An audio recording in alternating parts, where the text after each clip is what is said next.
bune. Noi cunoaștem imediat. Dar de unde știi că nu e bun? De Păi exemplu, noi cunoaștem, domnule. e suflat cu aur și de desubt e cupru sau mai știu ce. Dacă e paharul ăsta, înțelegi dumneata, e original, îl cunoaștem. Dacă nu e original, zicem, nu-i de treabă. Dar ia să mai întreb acum că sunt ceva, că sunt aici. De exemplu, ea se poate mărita cu un ungur? Nu. Între noi e lucru slab. Cu românul, cu țiganul de casă, cu ungur nu. Între noi. Da, cortorar ungur. Da, da. Nu. Nu? Nu. Eu am fost la pod odată și erau niște cortorărițe îmbrăcate în verde, că de-aia nu înțelegeam de ce. Și spuneau că ei se îmbracă în verde, nu în roșu. Eu nu văzusem atunci, a fost prima oară când am văzut pe cineva altă culoare. Ei, dacă vrei să te îmbraci, da, am văzut că haine poți să te îmbraci. Eu dacă vreau să mă îmbrac domn, nu mă cunosc. Nu, mă refer, aceeași fustă o avea și ea, dar verde. Și am văzut că aici... Nu mă verde mai mult. Right. Da, dar și voi purtați când moare cineva, am înțeles. Ei, când moare cineva, în verde sau în negru, așa mai... Dar de ce verde? Ceva ce verde? Păi auzi la mine, așa e. Da, verdele? Verde? În doliu, domne. Ăla, verdele de doliu? Da, verde. Nu roșu. De exemplu, dacă vine un cortorar unguresc, de neam mare, cum îi zici, mata neam mare. Poți și știi ce? Aurii. Noi la noi, țigani de aia unguriri nu ne trebuie.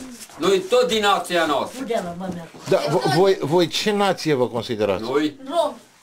Rom, bă, și ei tot așa spun. Indieni. Păi și ei tot din aia.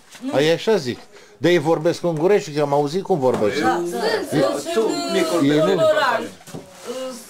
De perdeală, eu o Nu și italieni, de perdeală, cu televizorii mei. Eu am fost la Târgu Mureș și am văzut, eram în stradă undeva și am văzut, dar ele erau îmbrăcate cu fustă până jos. E verde, exact ca și voi, dar cred că era material mai fin ceva. Dar între ei vorbeau ungurește. Acum eu nu înțeleg, dar auzeam că e ungurește, nu-i țiganește. Ai văzut cu pălările alea negre, alea țigani ungurești, alea întâi nevestele lor cu rochile alea lungi, ai văzut, alea țigani ungurești. Dar voi vorbiți țigănești, ei vorbesc ungurește. Păi și ei vorbește și... Între ei, am auzit vorbind între ei. Ungurește și țigănește. Știe și țigănește? Prefect. Nu, ia zi și mi-ai văzut video la bomba țiganilor. Nu eu am văzut. Eu am văzut. Eu nu l-am văzut. Dar vreau bunicul tău să-mi explice ce să ia. Stai că explic eu. Ăla cu guță și cu unicul. L-am văzut. Nu, spune și mie cine să ia. Ăia, domnule, de la Timișoara, domnule. Dar ce să ia? Ăia țigani de mătasă. Dar femeile au îmblăcat și... Da, domnule, da, și are femeia de cântă. Cu el. Bine, mă refer cum îți îmbrăcați. Îmbrăcați, domnule. Nu, uite, așa era îmbrăcați, dar culori diferite. Dar e bărbați domn. Acum ei înainte umblau așa. Ce? Maneliști. Bine, maneliști, dar ei ce? Că ei cântă de țigani, ei spune că e țigani. Da. Dar e scortorarie sau ce? Nu țigani de aia de mătase. Dar de ce umblă atunci ca... Păi eu umblat așa într-un timp. Acum s-au domnit, s-au îmbrăcat doamne și fac. Și limba noastră, și e grește. Dar grește și țigănește, cântă țigănește. Nu, că i-am auzit pe românește cântă. Cântă și pe românește și cântă și pe românește. Nu, ia spune-mi, și țiganii din București, că deosebiți deosebiță ăia vorbe. Eu când am fost puști, copil, eu din Sibiu, erau niște țigani al lui Trandafir. Ei vorbeau țigănește între ei. Dar îmbrăcați ca mine, adică îmbrăcați, nu erau îmbrăcați așa. Vorbește și țigănește și românește. Dar între ei vorbeau țigănește. Da. Și ea ce-ți considerați? Păi, țigani de casă.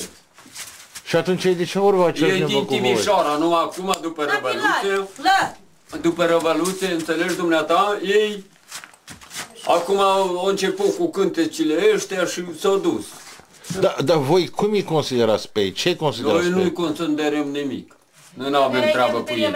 N-aveți? Nu. Deci, de exemplu, dacă ar veni unul din ăia să-ți iei fata, nu i-ai da-o? Nu. Nici nu discutăm așa ceva. O să-și capul lui aurit. Noi nu. Noi, legea noastră, nici țigan de ea de mătasă, nici de casă, nici ungur, nici sas. Noi suntem numai noi corturari, între noi. Dar bine, și ei tot corturar se consideră, nu? Da, domnule, dar noi nu mergem.